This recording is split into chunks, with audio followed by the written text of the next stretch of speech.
Nous allons travailler sur le thème qu'on nous a énoncé le dimanche passé. On nous a dit le dimanche passé. Je ne suis pas orphelin. Amen. Je ne vous laisserai pas orphelin. Si nous prenons cette expression, c'est Jésus qui l'a dit. Dans le livre de Jean chapitre 14, le verset 18. Et pourquoi Jésus a prononcé cette parole? Je veux que tu me suives correctement ce soir. Dieu va te communiquer une sagesse. C'est parce que Jésus n'est pas venu pour rester éternellement, physiquement, éternellement sur la terre. Et nous croyons à la Trinité. Dieu le Père, Dieu le Fils, Dieu le Saint-Esprit.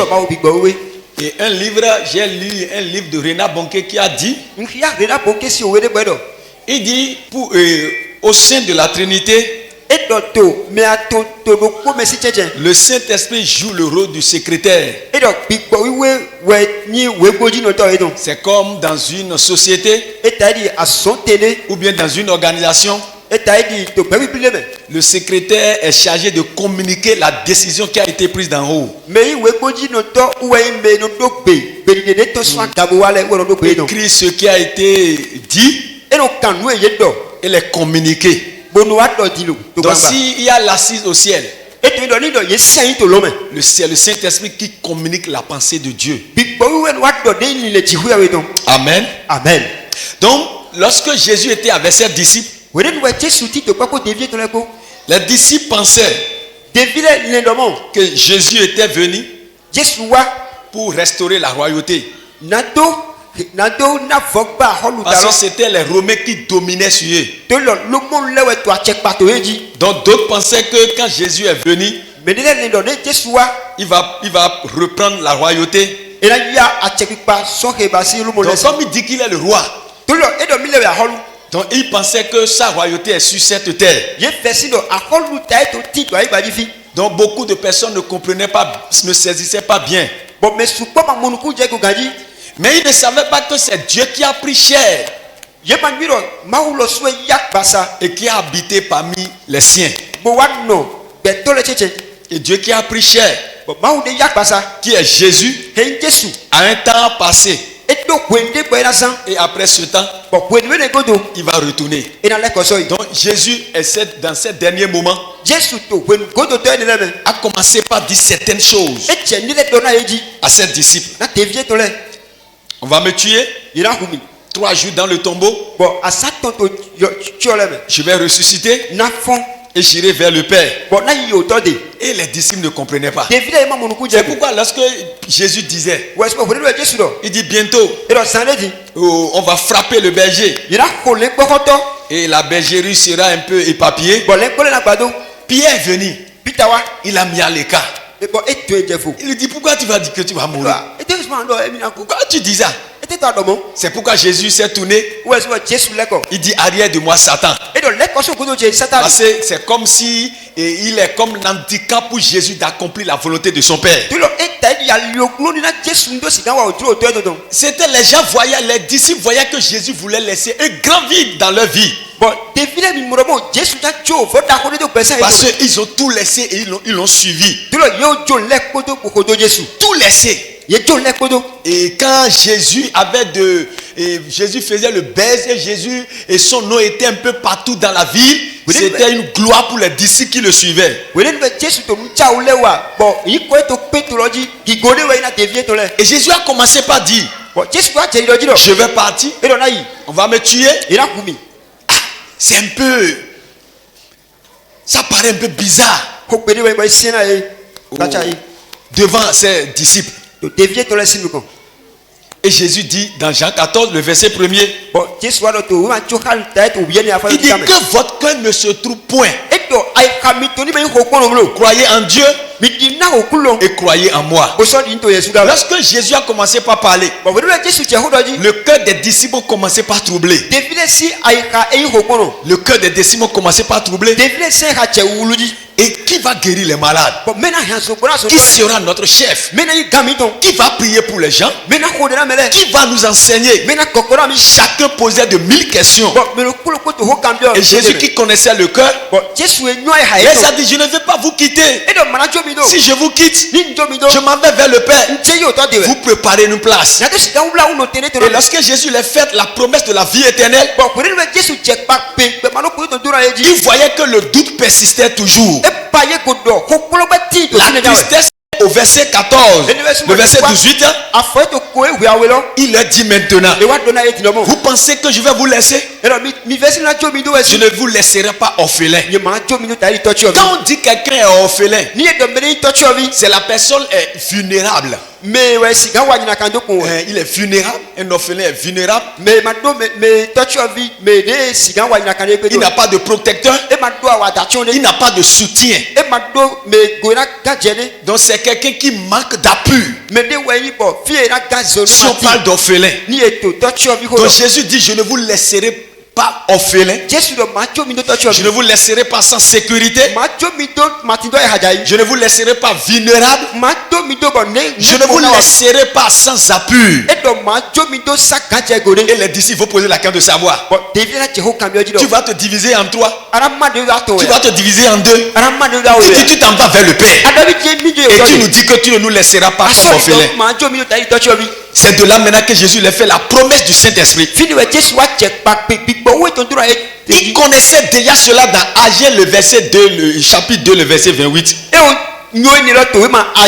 Et c'était une promesse que Dieu a fait à Israël. Et il connaissait cela. Il ne savait pas que c'est après Jésus que la promesse que Dieu a fait à son peuple va s'accomplir. Et Jésus l'a dit: je ne vous laisserai pas orphelins. Je ne sais pas si tu te sens triste à des moments donnés. Tu te sens vulnérable. Tu te sens que tout le monde t'a abandonné.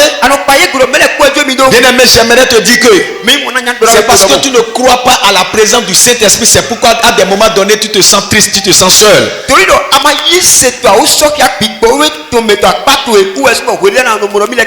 Tu n'es pas seul. Jésus vit toujours avec nous.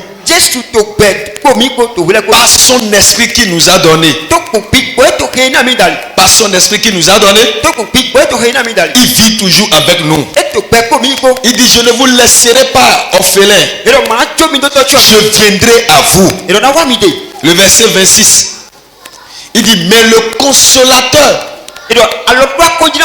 Esprit Saint, que le Père enverra en mon nom, vous enseignera toutes choses et vous rappellera tout ce que je vous ai dit.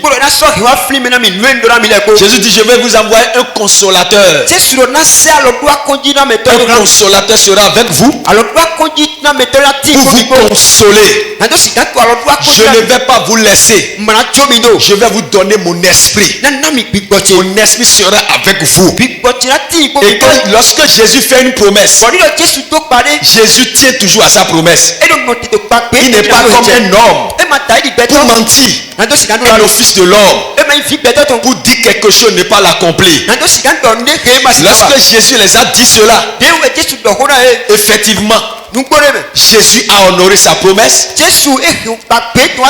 Et lorsqu'il partait, comme on le célèbre aussi, l'Assomption, il dit: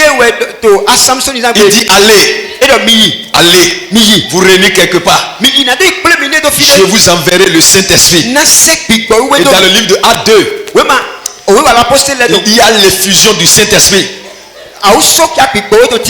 Au jour de Pentecôte, Et nous avons constaté que c'est descendu comme une langue de feu sur chacun des disciples qui étaient dans la salle. Et ils ont commencé par parler en langue. Et Pierre, qui n'avait pas la force, qui parlait pour certifier Jésus, pour dire sa foi aux yeux de témoins, de sa foi aux yeux de tout le monde. Il a eu le courage maintenant de parler devant les gens. Et en ce jour-là, beaucoup ont donné leur vie à Jésus. Beaucoup ont donné leur vie à Jésus. Donc, en tant que chrétien, nous devons comprendre le rôle du Saint-Esprit. Le Saint-Esprit est venu pour combler le vide que Jésus a laissé. Le Saint-Esprit est venu combler ce vide-là. Maintenant, ce soir, nous allons répondre à 2 questions. Et le vendredi prochain, si Dieu nous donne grâce, nous pouvons continuer.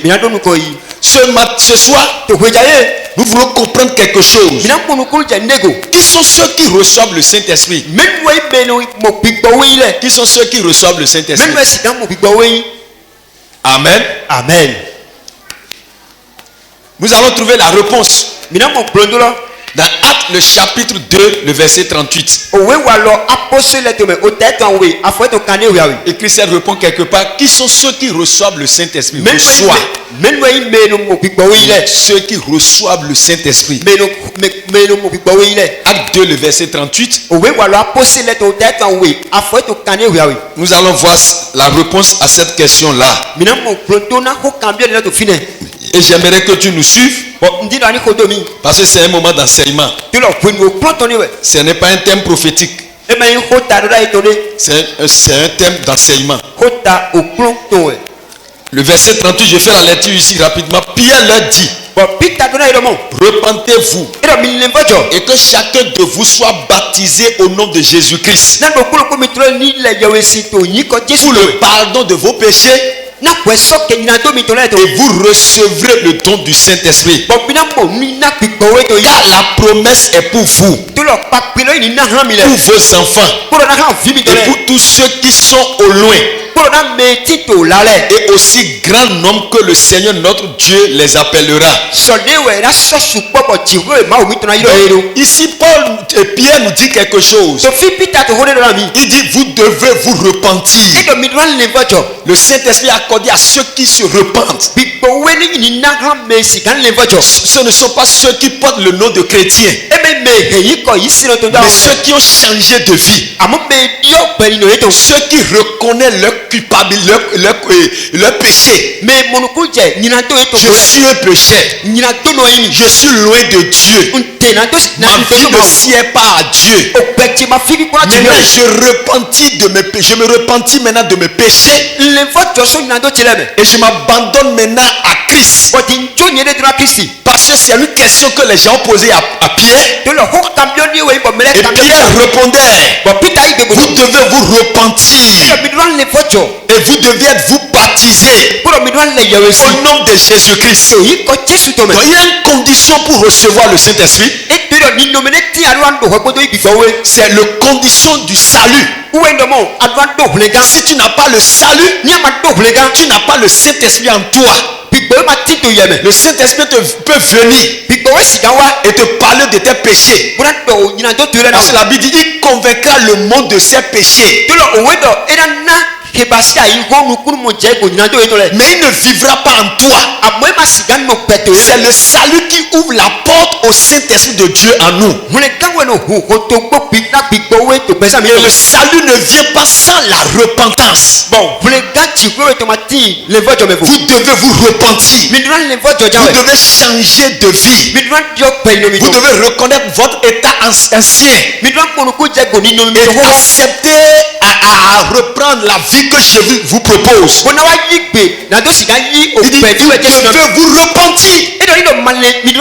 Repentir de vos péchés. C'est pourquoi lorsque vous avez le Saint-Esprit et vous commencez par commettre du péché, le Saint-Esprit a donné donné à tout le monde. Le Saint-Esprit sont donnés à ceux qui se repentent de leurs péchés et qui reconnaissent Jésus comme leur Seigneur et Sauveur personnel. Et maintenant le Saint-Esprit vient habiter en eux. Donc pour recevoir le Saint-Esprit, vous devez changer de vie. Si tu n'as pas encore accepté Jésus comme ton sauveur, le Saint-Esprit n'habitera pas en toi. Le Saint-Esprit ne vivra pas avec toi. Le Saint-Esprit ne restera pas en toi. Mais lorsque vous vous repentez et vous donnez votre vie au Seigneur, il vous donne maintenant son esprit. La repentance est capitale pour avoir accès au Saint-Esprit. Vous ne devez pas continuer à mener la vie que vous menez avant et penser recevoir le Saint-Esprit. Vous devez vous repentir. Vous devez vous repentir. Beaucoup de gens aujourd'hui ne reconnaissent pas leur état pécheresse, mais ils viennent à l'église à cause d'un problème. Ils ne sont pas venus à l'église pour le salut. C'est pourquoi à des moments donnés vous voyez des actions au sein de l'église et vous avez peur, vous restez sous le choc.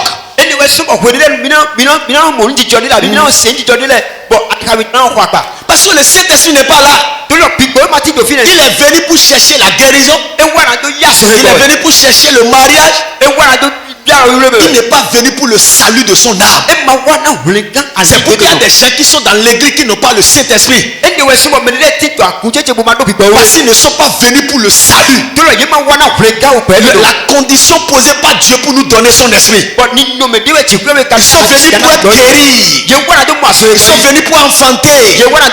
Et ils sont là figés les regards sur Dieu pour leur bébé, pour leurs besoins.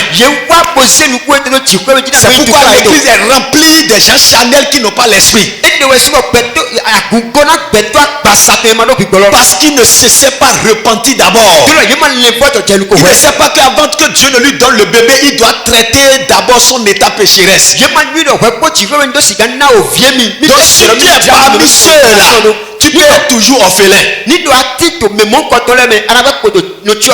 peux être orphelin. Ceux qui n'ont pas le Saint-Esprit dans ce monde sont orphelins. Orphelin n'est pas dit que tu as des parents. On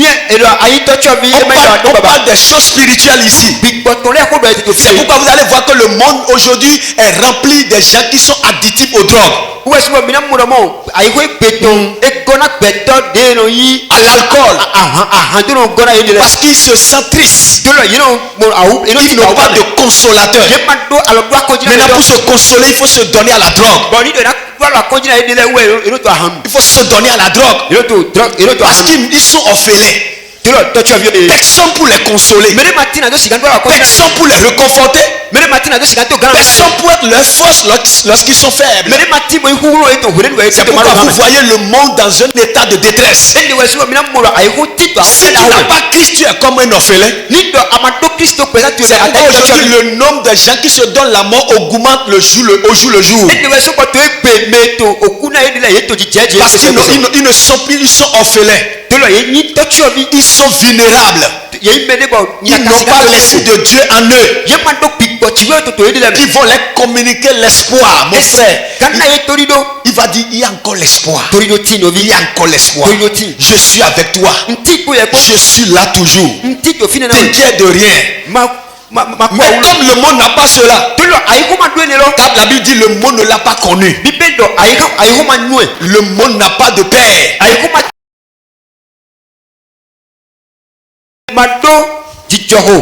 Et celui qui n'a pas de père, mais Madoto, il n'a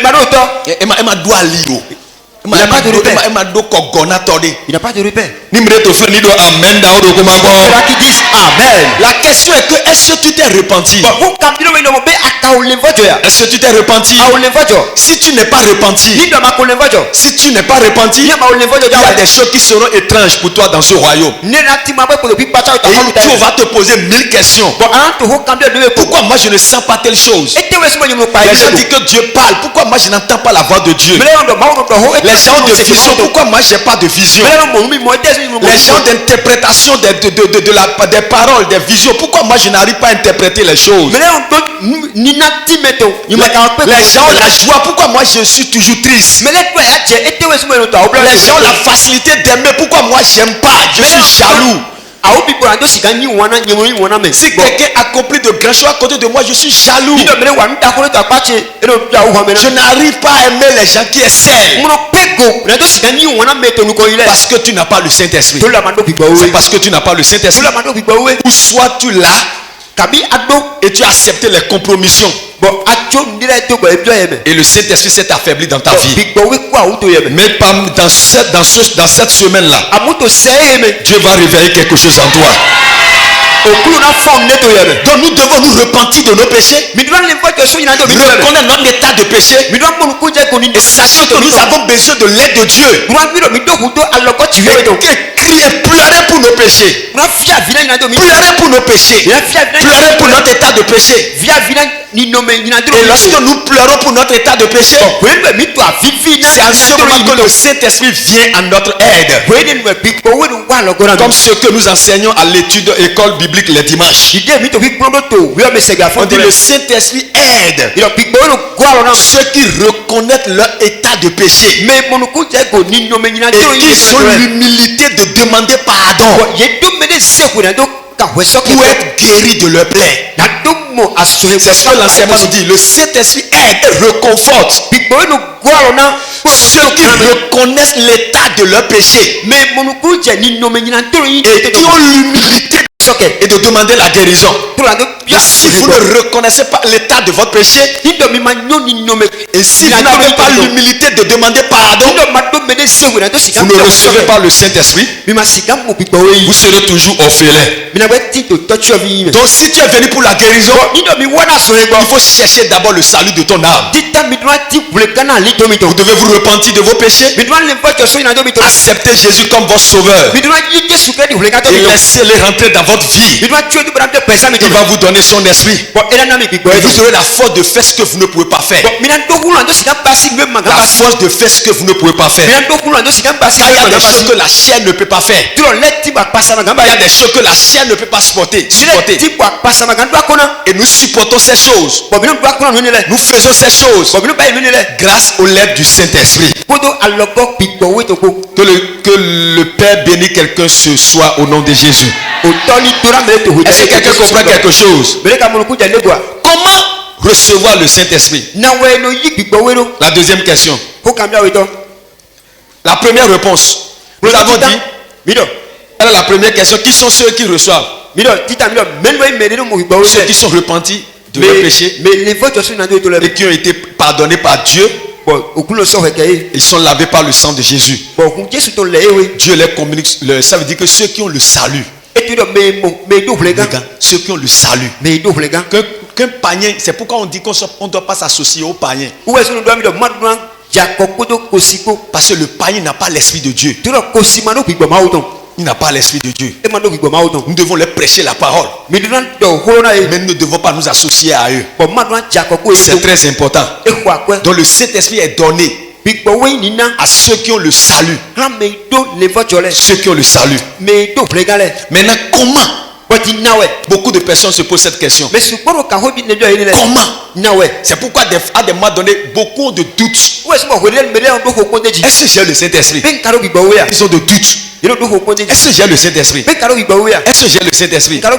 Parce qu'ils n'ont pas senti un moment de pleurs, ou bien un moment d'émotion, ou bien quelque chose est rentré en comme courant, ou bien tombé en extase. Ils n'ont pas senti ces choses. Donc ils se posent mille et une questions. Est-ce que j'ai reçu le Saint-Esprit? Si je l'ai reçu, c'est quand et comment?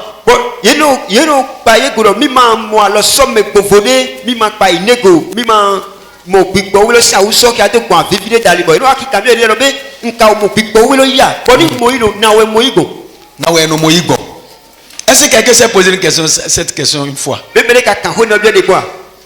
Comment j'ai reçu le Saint-Esprit? Amen. Amen. Est-ce que je pose la question à quelqu'un là, il va dire comment tu as reçu le Saint-Esprit? Quelqu'un qui est sûr qu'il a le Saint-Esprit. Je vais lui poser maintenant comment tu l'as reçu? La nuit ou la journée? Amen. Amen. Amen. Amen. Donc le Saint-Esprit, la première réponse, nous recevons le Saint-Esprit par l'œuvre de Dieu. Et il y a dans l'œuvre de Dieu, il y a un mystère qui est caché, qu'on ne peut pas tout comprendre. Par le mystère de Dieu. Donc si vous voyez les apôtres dans Actes le chapitre 2, vous devez écrire beaucoup, hein? Actes chapitre 2 le verset 3. On dit, on commence le verset premier. Le jour de la Pentecôte, ils étaient tous ensemble dans le même lieu. Tout à coup, il vint du ciel un bruit comme celui de vent impétueux. Et il remplit toute la maison où ils étaient assises. Beaucoup de chrétiens s'attendent à ces genres d'événements d'abord avant de croire qu'ils ont le Saint-Esprit. Comme il s'est passé avec les apôtres là, ça doit se passer comme ça. Un grand vent, un bruit.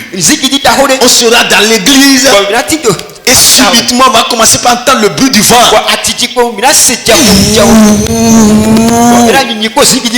Et maintenant tout le monde, les langues de feu vont commencer par descendre sur la vie des gens. Et de là nous aurons que nous avons le Saint-Esprit. Il y a même des églises. Lorsque tu commences par parler en langue, c'est de là qu'ils sont sûrs que tu as reçu le Saint-Esprit. Si tu ne parles pas en langue là, ils n'ont pas l'assurance que tu as le Saint-Esprit. Donc le Saint-Esprit là, comment le recevoir? C'est un mystère de Dieu. Et Dieu le fait de différentes sortes de manières. Et lorsqu'on parle de Dieu, il y a un mystère là que vous ne pouvez pas tout déchiffrer et tout comprendre. Donc vous devez l'accepter avec foi. Donc nous avons vu ici maintenant, et le Saint-Esprit est venu sur les apôtres comme des langues semblables à des langues de feu, séparées les unes des autres, et se posaient sur chacun d'eux.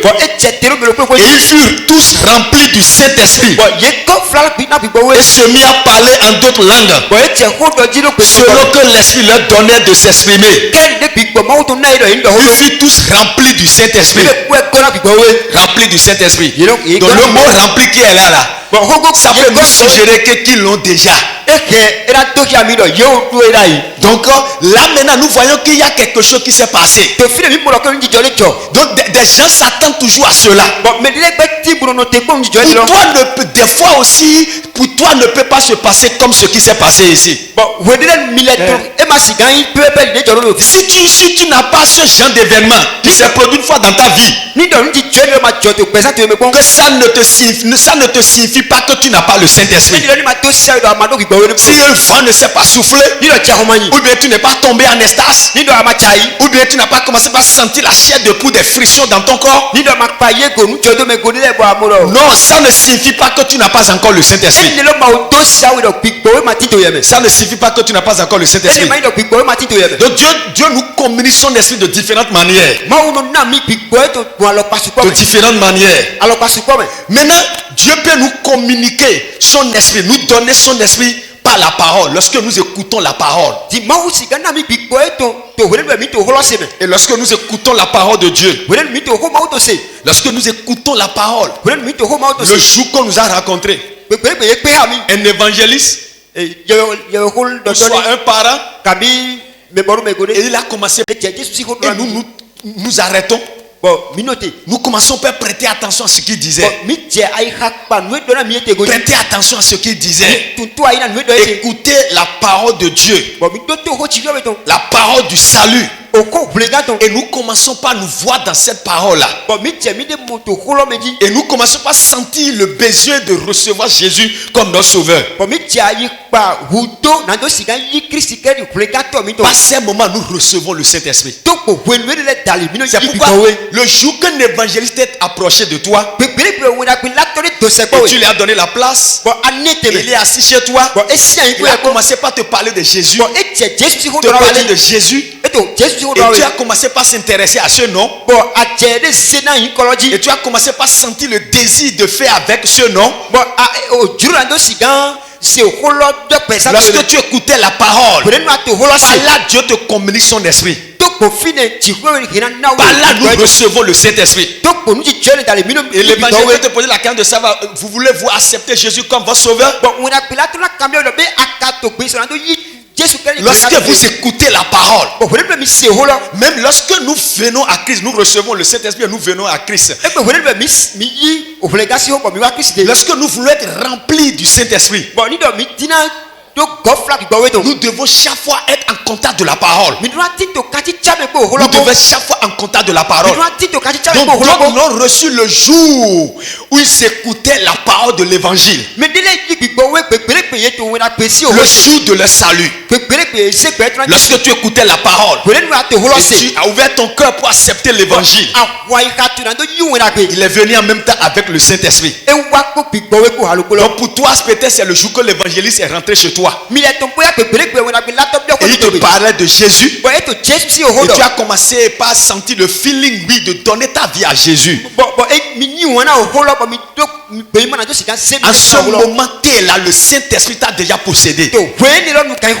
Parce que tu n'as plus fermé ton cœur à la parole. C'est pourquoi Paul dit, lorsque vous entendez la voix du Seigneur, ne fermez pas vos cœurs, n'endurcissez pas vos cœurs. Donc lorsque nous entendons la parole, nous recevons l'Esprit de Dieu.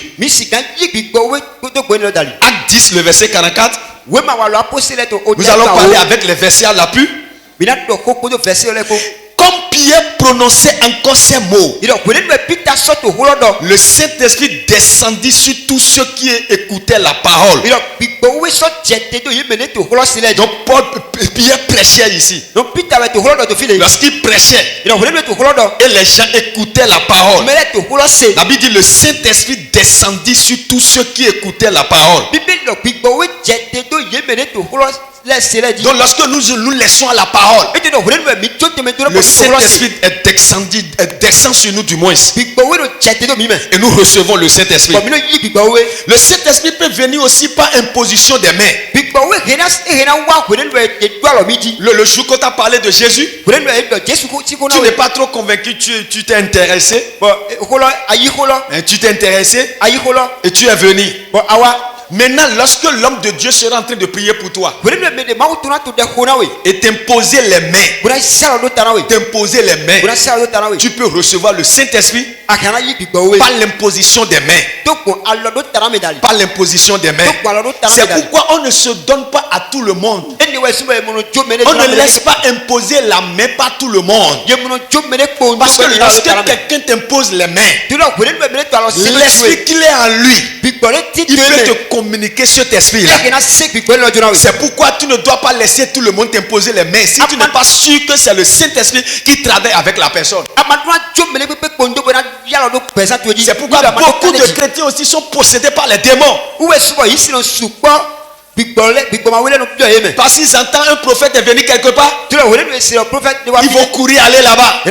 Ils vont commencer par s'agenouiller. Le prophète qui n'utilise pas l'esprit de Dieu, peut-être il utilise l'esprit de la mer, ou bien les fétiches pour faire son œuvre. Il va s'agenouiller là-bas et on lui dépose la main. Il commence par trembler, il commence par casser les chaises. Il t'a communiqué l'esprit qui travaille avec lui. Et tu seras possédé par cet esprit-là. Donc si tu ne connais pas l'identité de quelqu'un en Christ, ne te laisse pas imposer par la main, par ce dernier. Parce que l'esprit peut te posséder par l'imposition des mains. C'est un mystère. Ne dis pas comment quelqu'un peut me communiquer l'esprit lorsqu'il a juste mis la main sur ma tête. Ah, on peut te communiquer l'esprit juste en déposant la main sur ta tête. Et oui. Donc c'est dans ce royaume, on ne se laisse pas imposer la main par tout le monde. On ne s'agenouille pas devant tout le monde. Priez pour moi, priez pour moi, priez pour moi. Il peut te communiquer des mauvais esprits. Tel le Saint-Esprit se communique par l'imposition des mains. Aussi, nous pouvons aussi recevoir les mauvais esprits par l'imposition des mains. Je prie pour toi ce soir. Dans le nom puissant de Jésus. N'importe quel esprit qui ne vient pas de décision d'une mauvaise main, par la voie de la grâce, dans le nom puissant de Jésus, que cet esprit te quitte maintenant. Que cet esprit te lâche maintenant. Au nom puissant de Jésus. Dis Amen. Amen. Nous allons voir ça dans Actes 8, le verset 17. Est-ce que quelqu'un comprend quelque chose? Alors Pierre et Jean leur imposaient les mains. Il n'y a pas le temps, nous allons lire les histoires, mais je prends juste les versets concernés pour arriver à la maison, vous lisez et vous comprenez mieux les situations qui s'est passées pour que je choisisse ces versets-là. Donc, on dit, nous sommes dans Actes 8, le verset 17. Alors Pierre et Jean leur imposaient les mains. Et ils reçurent le Saint-Esprit. Lorsque Simon vit que le Saint-Esprit était donné par l'imposition des mains des apôtres, il leur offrit de l'argent en disant, accordez-moi aussi ce pouvoir, afin que celui à qui j'imposerai les mains reçoive le Saint-Esprit.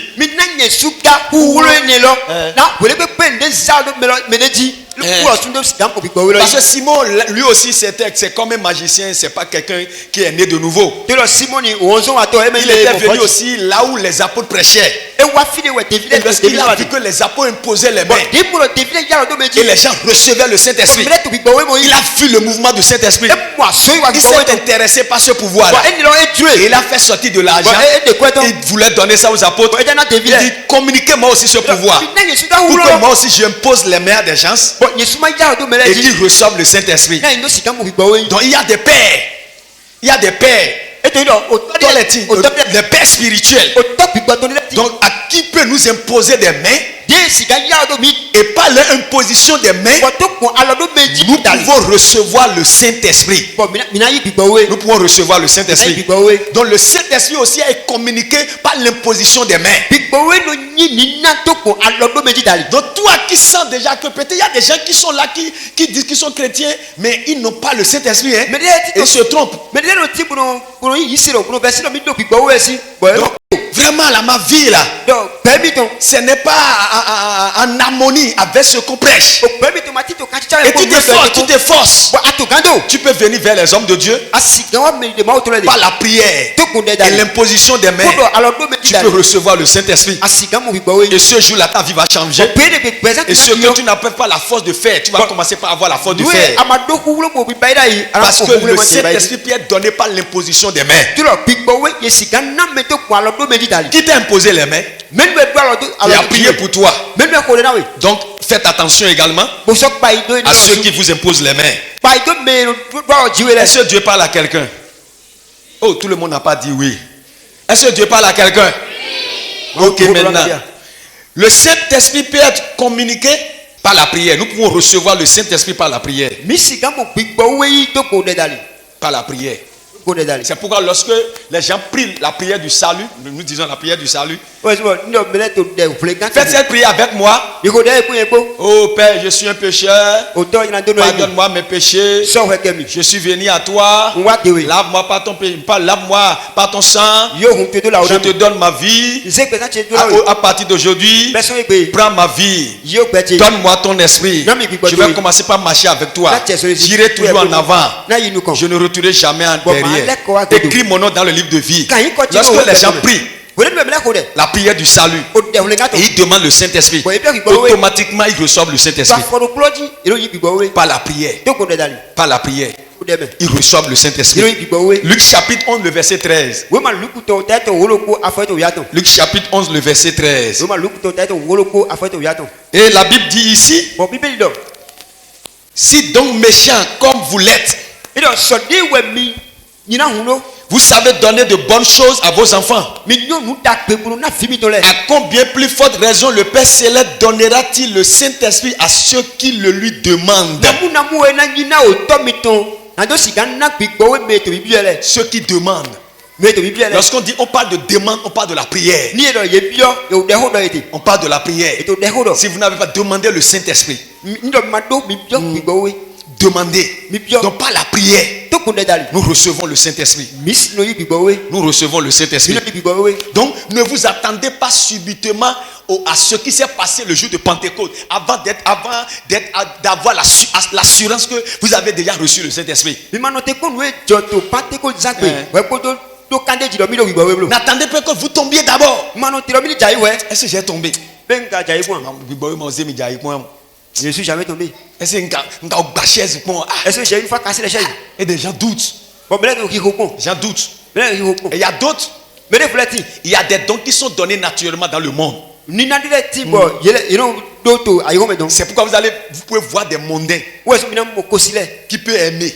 Il va aimer naturellement. Ne confondez pas ces gens. Et ne confondez pas leur amour à l'amour que le Saint-Esprit communique. Donc il y a des gens dans le monde qui ont des rêves. Et lorsqu'ils ont des rêves sur toi, ça s'accomplit. Ce n'est pas synonyme que c'est le Saint-Esprit qui les a communiqué cela. Donc c'est pourquoi vous devez être éveillés et avoir l'esprit de discernement pour connaître quand le Saint-Esprit est en action et quand aussi l'homme et l'entité qui travaille en lui est en action. Sinon à des moments donnés vous serez troublé et confus. Et il y a des fois lorsque votre chair et votre don que vous avez, que tu peux recevoir ou bien être communiqué comme dans la lignée de ta famille. Il y a des familles aujourd'hui et dans leur lignée ils rêvent. Ils ont des rêves. Même il y a des gens, même ils parlent, quand ils disent quelque chose sur toi, ça s'accomplit. Et c'est les œuvres des démons.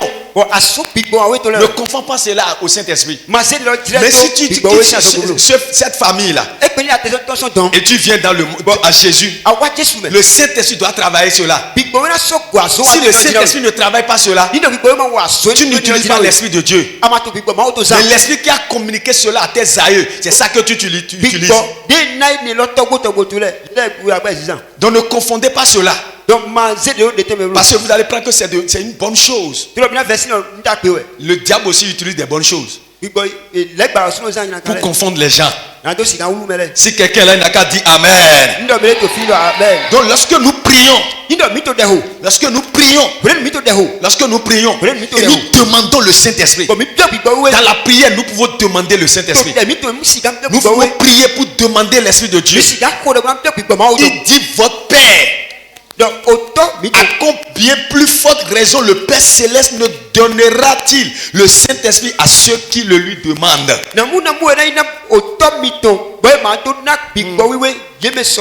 Ceux qui lui demandent.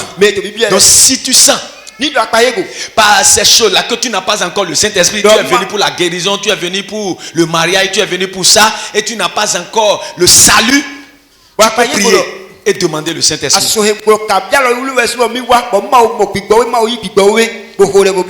Tu peux prier et demander le Saint-Esprit. Père, donne-moi ton esprit. Dépose-moi ton esprit. Communique-moi ton esprit. Père, j'ai besoin de ton esprit. Parce que tu ne peux pas être vainqueur dans ce royaume sans le Saint-Esprit de Dieu. Nous, dans la nouvelle alliance, nous avons la grâce et le Saint-Esprit demeurer avec nous. Dans l'ancienne alliance, le Saint-Esprit vient subitement. Et quand ça vient, Si tu finis de l'utiliser, il part. Si tu utilises là, il part. Quand il vient sur toi, il te communique une parole, il te communique une force. Quand il finit de travailler, il repart. Et ils n'ont pas le Saint-Esprit en permanence. Mais dans la nouvelle alliance, nous avons le Saint-Esprit en permanence. En permanence. Avec nous. En nous et avec nous. Amen. Amen. Amen. Amen. Amen. Amen. Donc vous devez être en harmonie avec le Saint-Esprit. Vous devez être en harmonie avec le Saint-Esprit. Et ne pensez pas que vous devez nécessairement tomber d'abord, avoir un vent qui souffle d'abord, sentir la chair de poule d'abord. Dieu communique le Saint-Esprit à chacun selon sa volonté. Ce que tu vas sentir est que toi-même, quand le Saint-Esprit vient, tu sens. Mais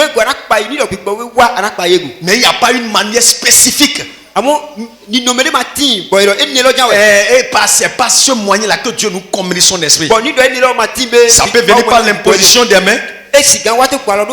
Ça peut venir lorsque vous écoutez la parole. Ça peut venir lorsque vous priez. Le Saint-Esprit devient d'abord des fois aussi lorsqu'on nous oint.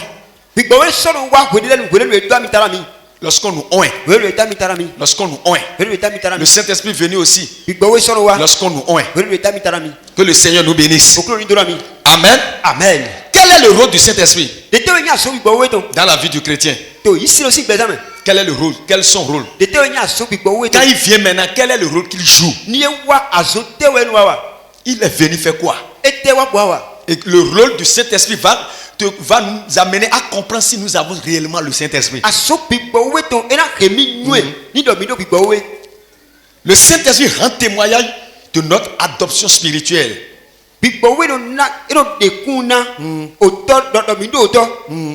notre adoption sur nous allons mieux comprendre le rôle dans Romains 8, le verset 16. Nous allons citer 2-3 rôles et nous allons prier et repartir. Et le vendredi prochain, on va continuer par la grâce du Seigneur. Amen. Amen. Est-ce que quelqu'un a reçu une lumière ce soir?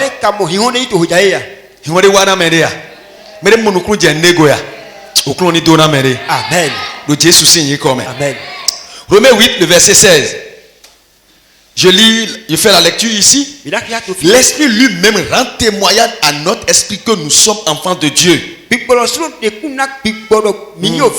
C'est le Saint-Esprit qui rend témoignage de notre adoption spirituelle.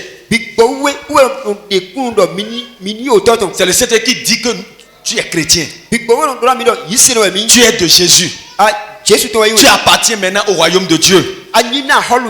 Donc, c'est pourquoi à des moments donnés, ça fonctionne comment?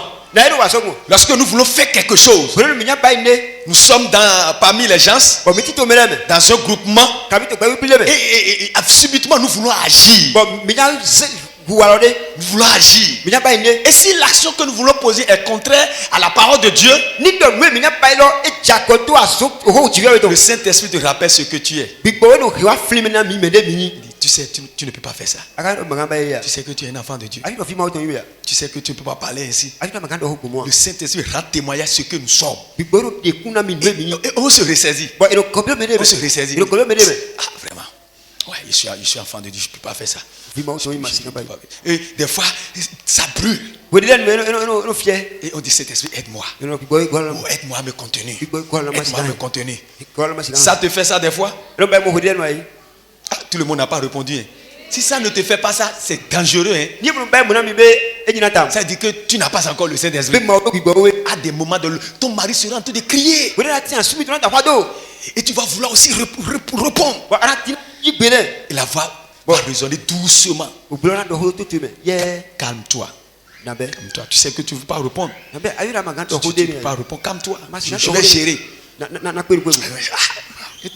Qu'est-ce que tu continue? C'est quoi? Qu'est-ce que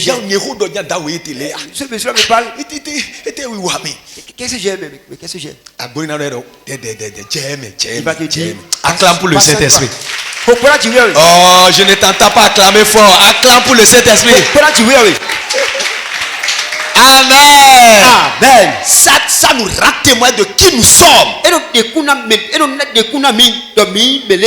Tu ne peux pas faire ça. Tu ne peux pas faire ça. Tu ne peux pas te mélanger. Tu ne peux pas accepter cette chose-là. Il te rappelle ton identité. Et lorsque tu te rappelles de ça, tu rentres en toi-même. C'est le rôle du Saint-Esprit. Donc, s'il arrive des moments donnés et tu ne sens plus ces choses, tu veux parler, tu parles librement.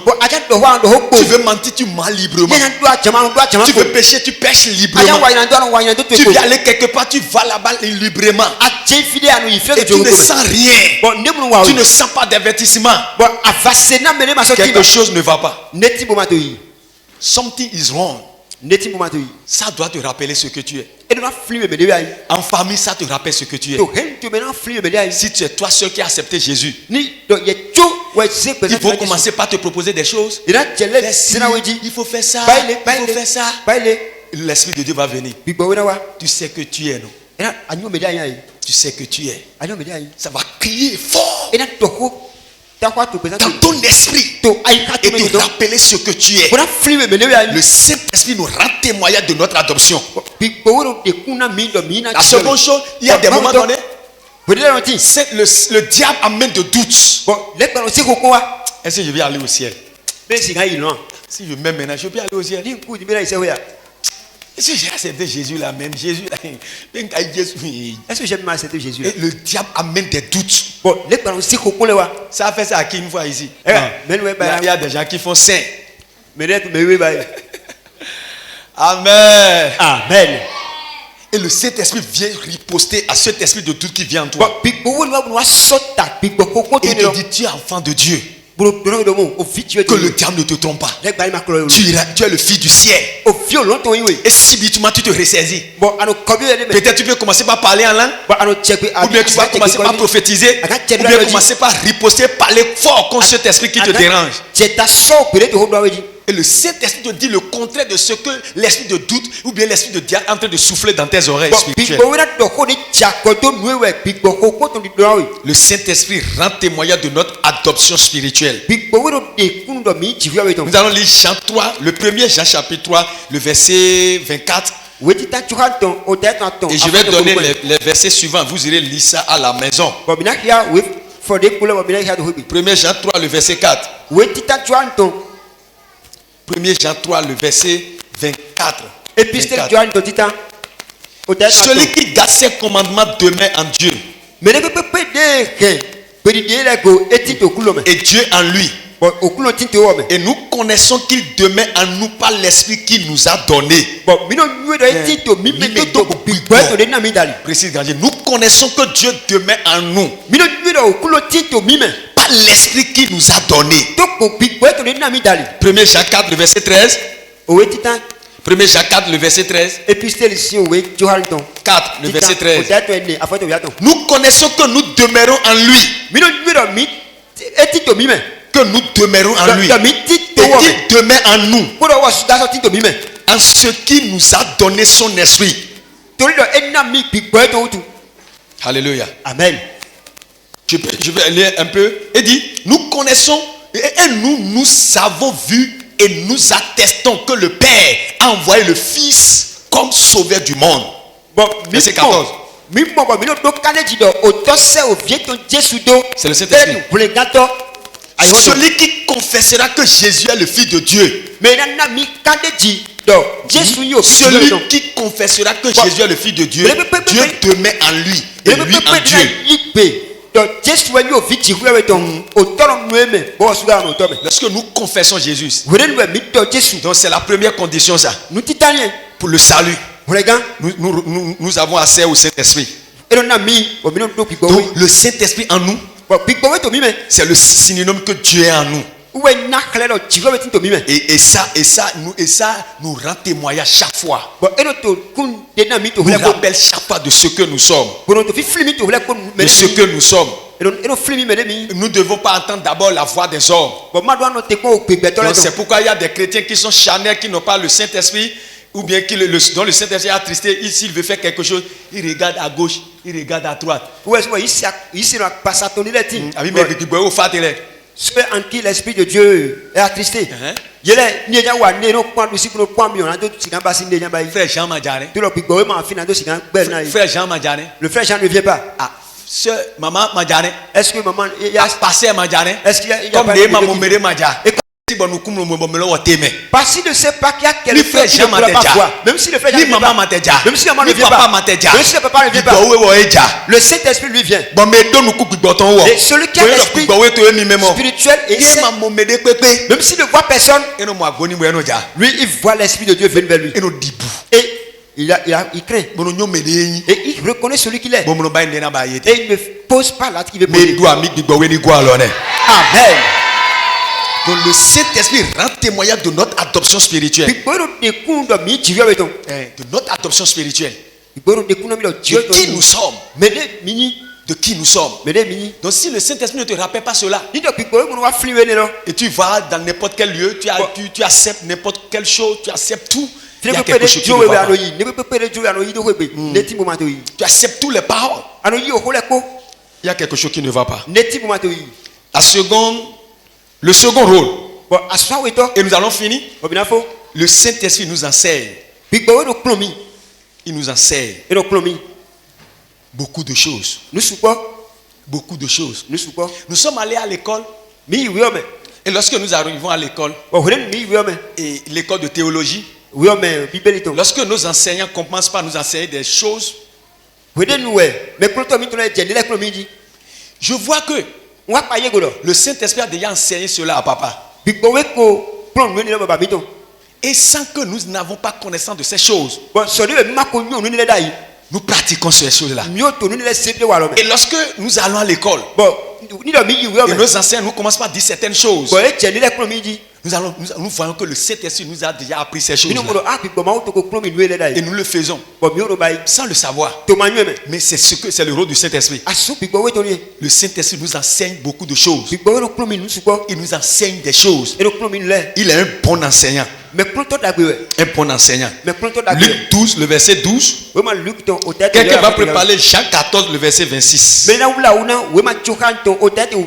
Moi je vais lire Luc 12, le verset 12. Luc 12, verset 12.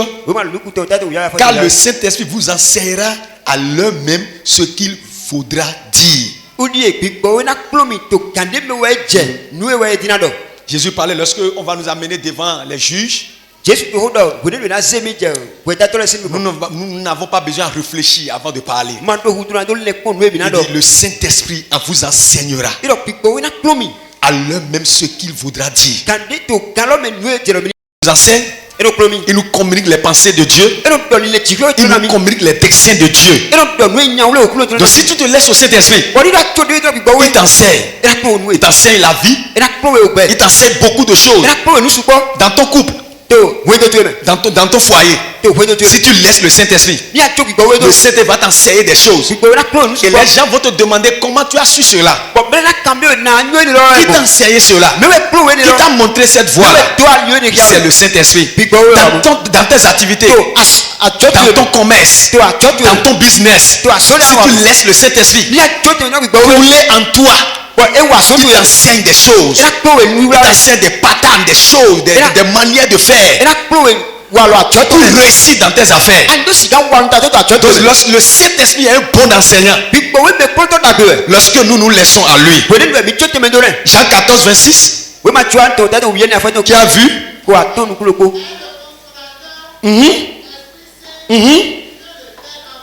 Oui. C'est bon, c'est bon. Vous enseignera toutes choses. Dis toutes choses.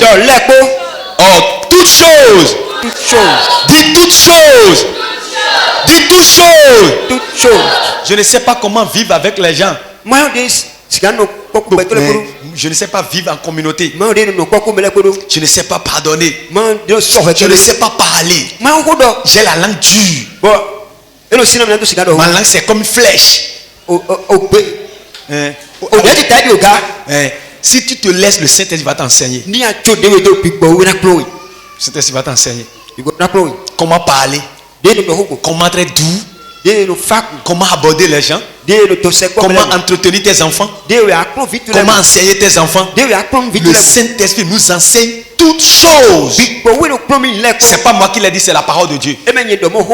Dans le livre de Jean, chapitre 14, le verset 26. Le rôle du Saint-Esprit, c'est de nous enseigner toutes choses. Donc, le vendredi, nous allons continuer. Invite les gens à comprendre les choses du royaume pour être libre. Que le Seigneur nous bénisse. Amen. Amen. Nous allons nous tenir debout et nous allons demander au Saint-Esprit de nous enseigner.